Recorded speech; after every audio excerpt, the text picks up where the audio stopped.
લોકમત ન્યૂઝમાં આપનું સ્વાગત છે। વડોદરા શહેરમાં વડોદરા મહાનગરપાલિકા અને જિલ્લા વહીવટી તંત્રના સંયુક્ત ઉપક્રમે સેવા સેતુ કાર્યક્રમના 11મા તબક્કાનો આજથી ભવ્ય પ્રારંભ કરવામાં આવ્યો છે। સરકારશ્રીના નિર્દેશ અનુસાર પ્રજાલક્ષી યોજનાઓનો લાભ નાગરિકોને તેમના રહેઠાણની નજીક જ મળી રહે તે હેતુથી આ કાર્યક્રમનું આયોજન કરવામાં આવ્યું છે। ઉત્તર ઝોનની કચેરી સમા ખાતે મ્યુનિસિપલ કમિશનર અરુણ મહેશ બાબુના હસ્તે રિબન કાપીને ઉદ્ઘાટન કરવામાં આવ્યું હતું તેમજ દીપ પ્રગટાવીને કેમ્પની મુલાકાત પણ લેવામાં આવી હતી। મ્યુનિસિપલ કમિશનરે અધિકારીઓને યોજનાઓના અમલ અંગે માહિતી મેળવી અને લાભાર્થીઓને સરળતાથી લાભ મળે તેની ખાતરી કરવા સૂચનો આપ્યા હતા। આ કાર્યક્રમમાં ડોક્ટર શીતલ મિસ્ત્રી, વિસ્તારના કાઉન્સિલરો તેમજ વિવિધ વિભાગોના અધિકારીઓ હાજર રહ્યા હતા।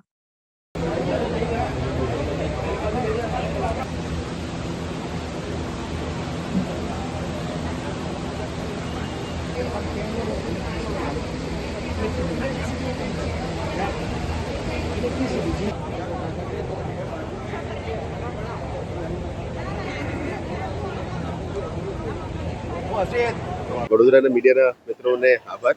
આજે અમે વડોદરા સમા ખાતે નોર્થ ઝોન અને ઈસ્ટ ઝોનની સેવા સેતુ કાર્યક્રમ બંને રાજ્ય સરકારની સૂચના મુજબ અમે છેલ્લેનું જે સેચ્યુરેશન અપ્રોચ તરફથી જઈ રહ્યા છે।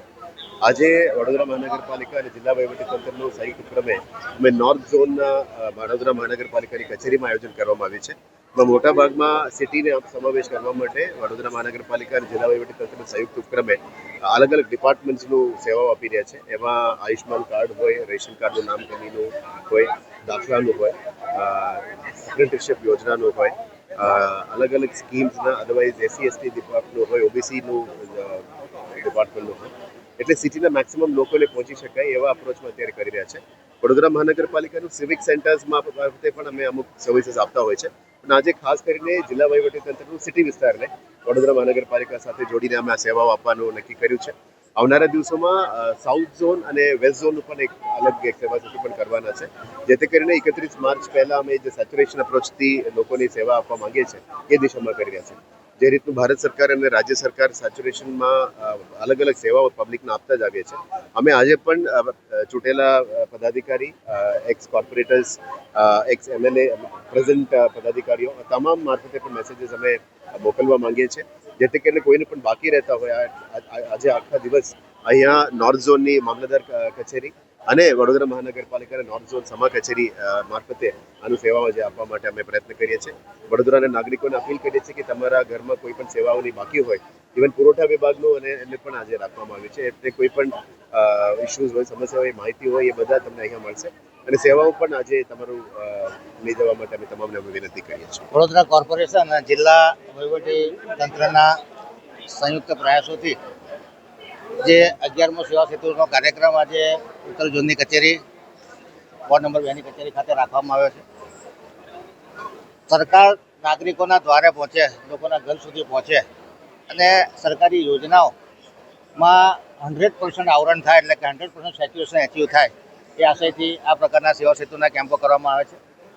એક જ રૂફની નીચે તમામ સેવાઓ નાગરિકોને મળી રહે અને તમામ અરજીઓને ફેસિલિટેટ કરવામાં આવે એ પ્રકારનું આજે કરવામાં આવે છે। ખાસ કરીને આયુષ્માન કાર્ડ હોય, આવકનો દાખલો હોય, જાતિનું પ્રમાણપત્ર હોય, લઘુમતીનું પ્રમાણપત્ર હોય, 7 બારના ઉતારા હોય, 8A હોય, કુંવરબાઈનું મામેરું હોય, આ તમામ યોજનાઓ ખાસ કરીને આધાર કાર્ડ અને બેંકને લિંકિંગ કરવાનું હોય, જે ત્રિદેવની શક્તિ છે, આધાર કાર્ડ, જનધન અને મોબાઈલ નંબર, આ ત્રણને લિંક કરી અને જે ડાયરેક્ટ બેનિફિટ આપવાના હોય છે એ ડાયરેક્ટ લોકોના ખાતામાં જાય અને ભ્રષ્ટાચાર પર અંકુશ મેળવવાની કોશિશ છે। ખાસ કરીને શ્રવણ તીર્થ યોજનાઓ છે, અમુક યોજના એવી છે કે જે લોકોને ખૂબ ખ્યાલ નથી હોતો, તો એનું માર્કેટિંગ પણ થાય છે અને તમામ પ્રકારની સેવાઓ જેવી કે બસ કન્સેશન પાસ હોય, લર્નિંગ લાયસન્સ હોય, સિટી ટ્રાન્સપોર્ટ હોય, આધાર કાર્ડ હોય, આવકનો દાખલો હોય, આ તમામ સેવાઓ એક જ રૂફની નીચે મળી રહે એ આશયથી આ સેવા સેતુનો કેમ્પનું આયોજન કરવામાં આવ્યું છે। આપના માધ્યમથી તમામ નાગરિકોને અપીલ કરું છું કે કોઈને કોઈ પણ સેવાની જરૂર હોય તો આજે 9 થી 2 વાગ્યા સુધી અરજી સ્વીકારવામાં આવશે અને 5 વાગ્યા સુધી આ કેમ્પ ચાલુ હશે।